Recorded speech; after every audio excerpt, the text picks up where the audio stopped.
Welcome. My name is Anna Casselly, and I am passionate about sharing more effective ways to communicate and work out our conflicts. Thanks for joining me. In this session, we're going to look at some of our basic approaches to conflict, see what works and what doesn't. To begin, I'd like you to take a minute and think about a conflict you've been in. Think about where you were, what was said, what was done, and in particular, how were you feeling in that moment? You may want to pause the video and jot down some of those feelings. Having done this exercise with hundreds of people, I have a pretty good idea what might be on your list. Here's a few of the most common responses I've received. Angry, frustrated, scared, hopeless, anxious, sad, powerless, confused, defensive, shocked, unheard, tense, shame, and threatened. Are any of those on your list? Now I'd like you to think about a conflict, but this time I'd like you to specifically think about a conflict that came to a resolution that was satisfactory to both you and the other person. Again, think about where you were, what was said, what was done, and how were you feeling in that moment when you were able to reach a solution. Again, you may want to pause the video and jot down some of those feelings. Here's a list of some of the most common responses I've received to this inquiry. Relieved, satisfied, respected, connected, energized, tired, relaxed, understood, appreciated, joyful, loved, peaceful, hopeful. Any of those on your list? What we want to notice here is that it was actually the same type of event that elicited both of these lists, a conflict. The difference is that one specifically had a satisfactory resolution.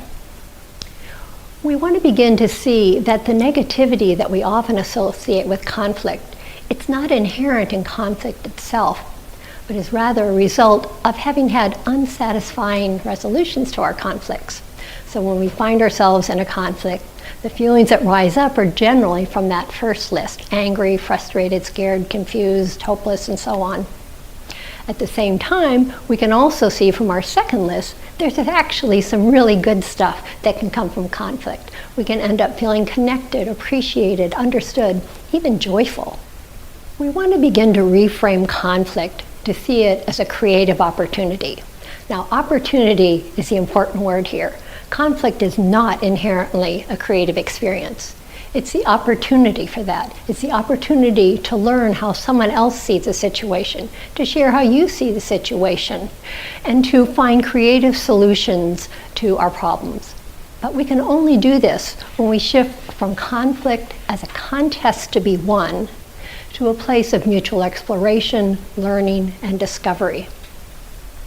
Let's look at a couple more questions. Did you grow up in a family where conflict was handled in a clear, respectful, compassionate manner? Having asked this question to hundreds of groups over the years, I've found that only about 10 to 20% of folks feel this was true for them, that it was well handled.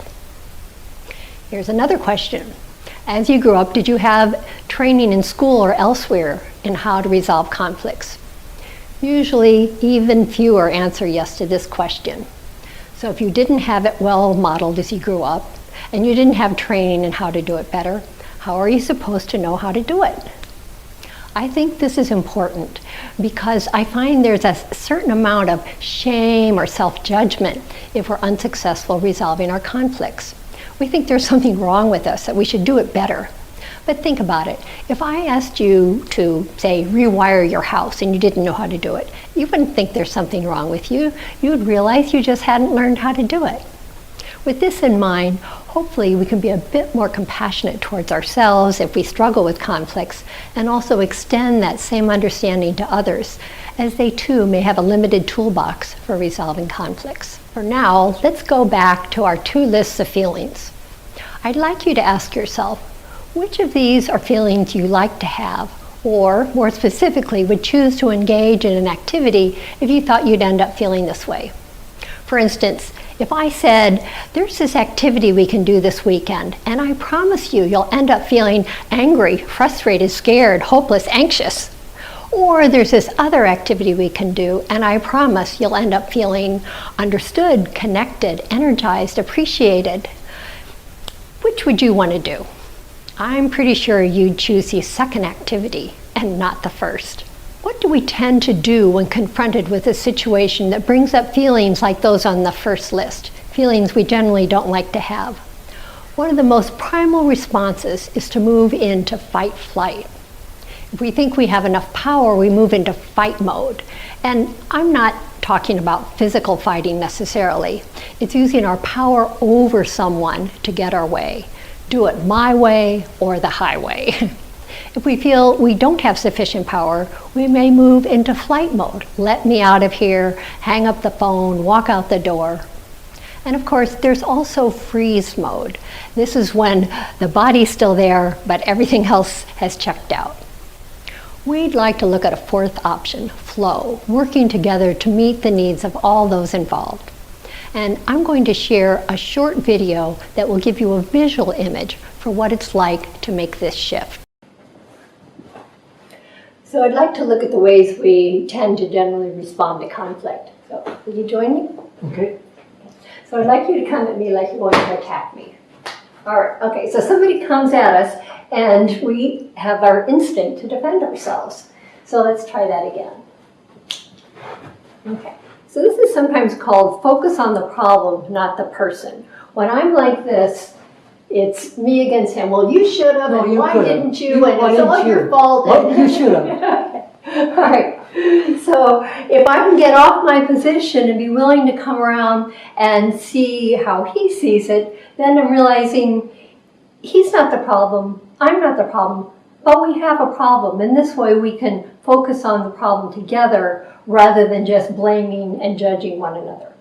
It's also called having a common viewing point rather than a point of view. Like this, it's his point of view against my point of view. For instance, tell me, when you look out into the world, what do you see? Oh, I see trees, I see a fence, I see a big I don't field. see a fence, I see a TV, I see houses. and there's a clock. No way, there's no clock out there. There's no houses out. What, are you crazy?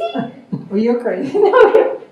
Okay, so again, when somebody comes at us with this is how the world is and how it should be, if I can get off my position and the way I see the world and come around, then we can have a common viewing point. As Stephen Covey said, seek first to understand, then to be understood. So if I can come over and be willing to see how he sees the world, then hopefully I will invite him to come, and because he's felt heard and received and respected, he'll be willing to listen to how I see the world. Okay? So let's look at so that's kind of the fight mode. Somebody comes at us and we defend ourselves. Let's look at the flee mode. Pull me towards this. I want to talk about I want to talk about this. No, Yes, we've been we've through got to this talk about so this. many times. Yes, I know. We've got to talk about it. Okay. So it takes energy to flee. It takes energy to fight. It takes energy to flee. Let's look at that again. So I want to talk about it. I want to talk about this. Come Yeah, on. let's talk about it. Okay. Now that looks so easy, but for this person, it takes a lot of courage to be willing to engage. This is a person who has experienced it's not safe to engage, that I'm going to lose, I might even get hurt, okay? And so this person's job is to help make it safe for me. And one of the ways to do this, one of the things that we want to look at is how do you work for solutions that meet both people's needs? So to be able to say to me, I am really committed to finding a way to resolve this that works for both of us. That will help me to be willing to engage, okay? So we looked at the fight, the flee, and then of course there's freeze. And I like to think about freezing is the body's still there, but everything else is checked out. You're just stuck, okay? So all of this is just to give you some images so that when you find yourself either stuck pushing against somebody, fighting in opposition, or pulling away, and not necessarily physically here, but even verbally, just not willing to engage, or just frozen, how do you change that fight, flight, freeze to a flow? How do you shift the energy so that you can be working together to focus on the problem, not the person, and to have a common viewing point rather than a point of view, so you can work together for mutually agreeable, satisfactory solutions? Thank you. You're Okay? So next time you find yourself stuck in a conflict, either pushing against or pulling away or frozen, ask yourself, how can we shift from fight, flight to flow? How can we focus on the problem instead of the person? And how can we have a common viewing point rather than a point of view? There are very specific skills that can help us make this shift as we learn to express our needs in a way that doesn't make the other person defensive, to hear what the underlying needs are of the other person, which are often hidden under judgments and blame, and to reframe conflict as a problem to be solved rather than a battle to be won. I hope you will continue to explore this vital topic with me. You can find my schedule of upcoming trainings and also sign up for a private coaching session at my website, www.growingpeace.net. Thanks for being here and take care.